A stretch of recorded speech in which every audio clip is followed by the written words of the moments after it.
Hello, Assalamu alaikum, and good morning. I am starting now the lecture number 18th of the series of thanatology lectures. And in this lecture, we will understand how we can calculate time since death.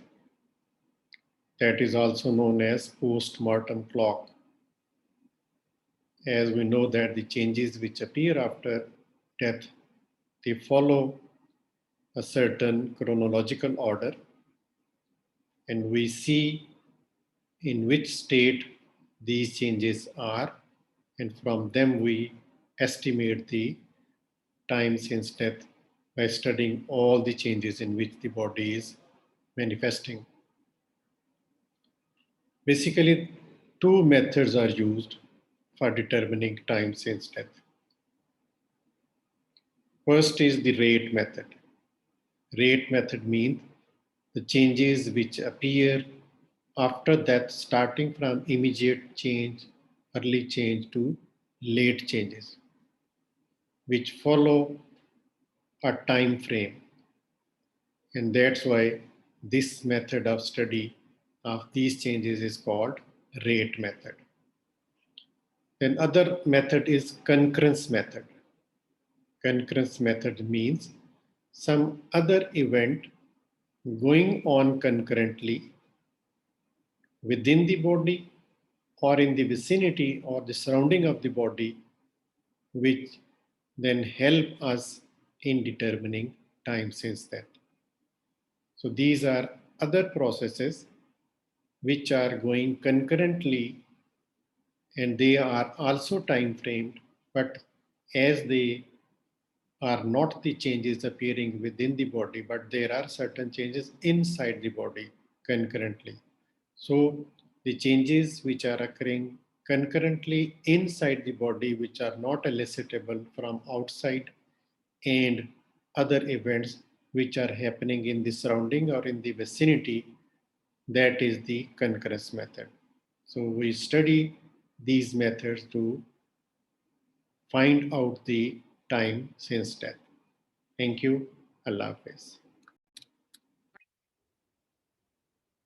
Bismillahir Rahmanir Rahim. I am starting with the lecture 18. And the learning objective of this lecture will be that by the end of this video lecture, we will be able to understand what is meant by post-mortem clock, or the changes which appear after death. They help us in determining time since death. So that is known as post-mortem clock. And we will discuss what are various methods of determining time since death. Normally, for determining time since death, there are two methods which are used. The first is the rate method. The rate method means that the changes which appear after death, starting from immediate, early to the late changes, they follow a definitive chronological order. And by studying those changes on the body, in which state they are, we find out the rate method of estimation of time since death. Then the concurrence method, that means the event which are happening concurrently beside the body. And we will study them, and from them we will estimate the time since death. So starting with the topic of time since death, or the post-mortem clock. For an investigation of a crime, it is very important to determine time since death, also known as post-mortem interval. And it provides a clue to the investigator to institute suitable inquiries for the investigation of crime. And this estimation is rather difficult, but an approximation is possible. We cannot fix a time like 2 hours, 30 minutes, and 15 seconds, or 18 hours, 19 minutes, and 23 seconds. So, this is not like that. But we study the changes and we give a time bracket, a time frame in which these changes fit in. And from that observation, if the proper observation or from the beginning to the end at the time you are examining, then you can estimate the time since death. Then two methods for this purpose are commonly used: the rate method and the concurrence method. The rate method is the study of postmortem changes which are going on in the body after death.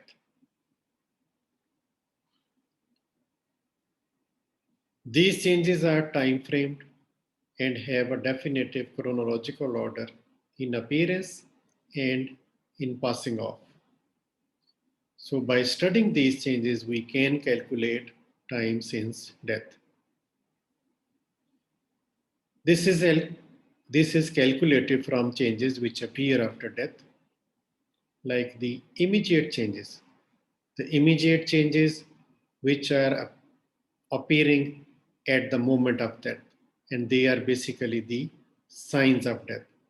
So, starting from the immediate change to the early changes that appear for a few hours after death, and then the late changes. So, these all changes help us in determining time since death. Now, starting from the immediate changes, as we have already discussed all these changes in the previous lectures, but just for a review and to understand how we can apply the time frame to determine time since that we will revise them.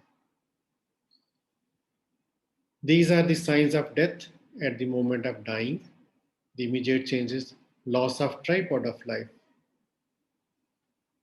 The brain death is declared when there is permanent fixed dilatation of pupil, absence of all nerve reflexes, cessation of respiration without aids, without aided gadgets, and cessation of cardiac activity, showing a complete flat isoelectric flat line on ECG. And if the heart sound and the respirations are absent over a continuous period of several minutes, death can be confirmed. Now, the early changes, these are the changes which help in determining time since that in early hours, like postmortem cooling, alger mortis, or the cooling of the body. Then the postmortem lividity, postmortem staining, or livor mortis. Then rigor mortis, which is postmortem rigidity. Then putrefaction or decomposition, which is a late change. Then certain biochemical changes, they also help us in estimation time since death.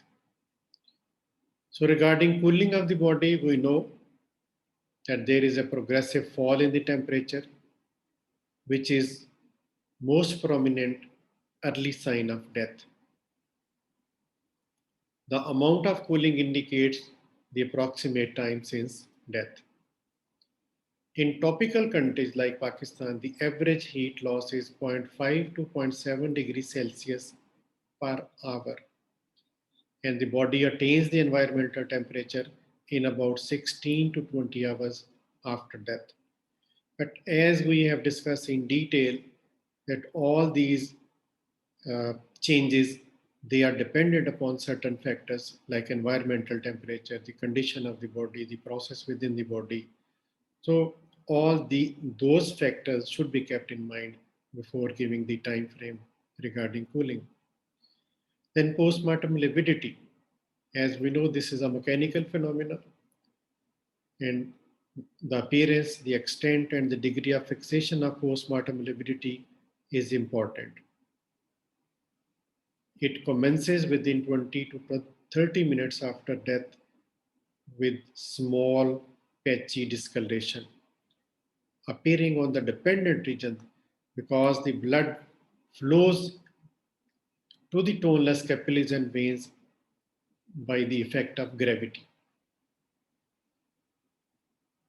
Then they appear as mottled broad patches in 1 to 3 hours. And these patches they coalesce together to become more broad patches in 3 to 6 hours. And lividity is fully developed and fixed in 8 to 12 hours. So, in which state the postmortem lividity is, we can give a time bracket upon that change. Then the rigor mortis, this is the rigidity after death. It usually commences for 2 to 3 hours after death when the primary relaxation passes off. And as we know, for initial 2 to 3 hours, the postmortem glycogenolysis is going on, which is providing ATP to keep the body warm and the muscles in a relaxed state. This we have discussed when we were discussing the rigor mortis in detailed lecture. So it takes 12 hours to develop on in a craniocaudal fashion, that it develops first in the head and then into the toes. So it takes 12 hours to develop from head to toe. It lasts for 12 hours and then it passes off in next 12 hours, similar as it appears that from head to toe. Then regarding the late changes, as we know, the putrefaction, mummification, and adipocere formation are the late changes. Regarding putrefaction, the first sign which appear as greenish discoloration over the area of cecum, that is right iliac fossa, and over abdomen, it is about in 12 to 24 hours after death.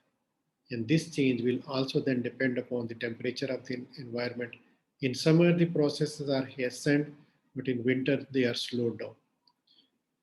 Then this green discoloration spreads to the whole body in next 24 hours.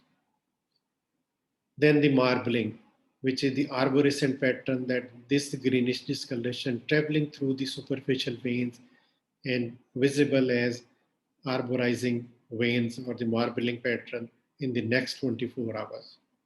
And the putrefactive odor is also noticed at this time. Then in next 12 to 18 hours, there is production of gases which collect abundantly and then show their pressure effects. And in next 36 to 48 hours, the gases formation is abundant and it is not only collected in the hollow viscera, but also in other hard tissues also.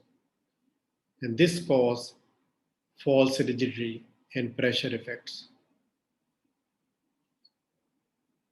This causes female genitalia to appear pendulous. In 48 to 72 hours after death, rectum and uterus, they expel their contents. The feces will be pushed out, and similarly, if the uterus is containing child fetus, it will be expelled out.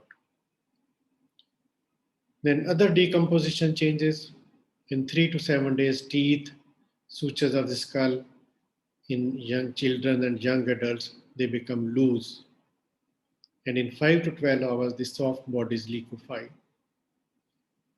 Only resistant viscera which putrefy in 2 to 3 weeks are distinguishable, like the prostate, non-gravid uterus, and ovaries.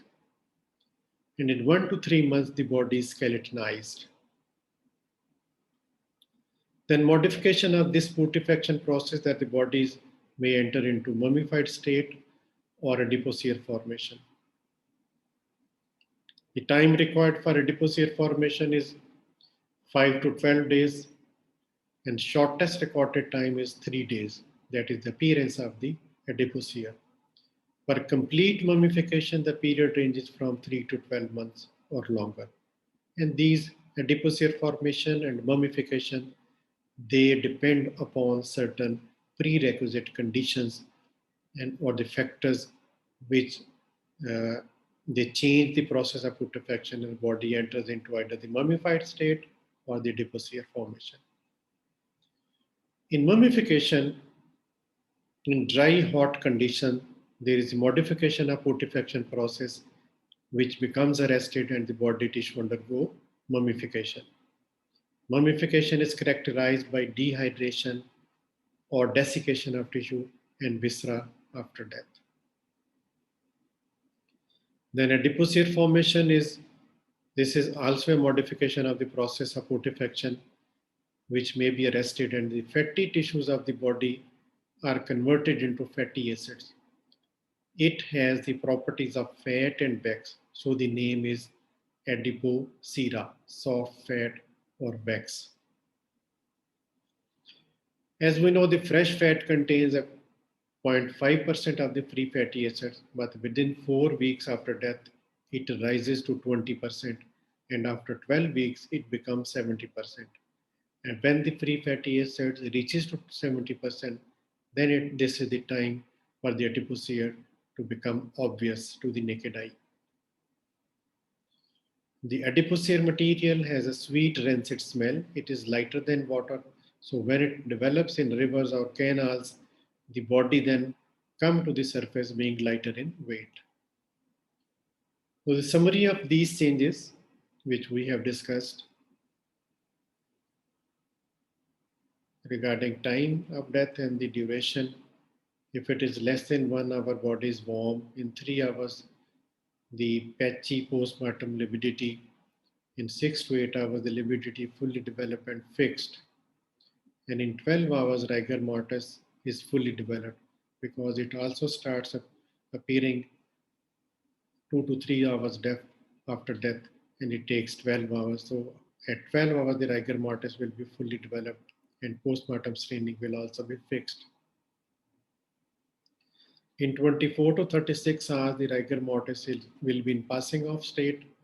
The greenish discoloration will be starting appearing, which is this first sign of putrefaction, and the flies may be attracted as the foul smell is being emitted, and the flies will start laying their ova.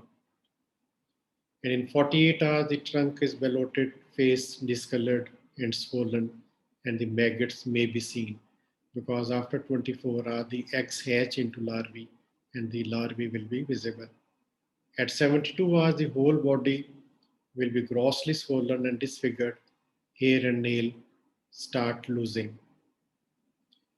And after 1 week, soft viscera are putrefied. After 2 weeks, only the more resistant are distinguishable.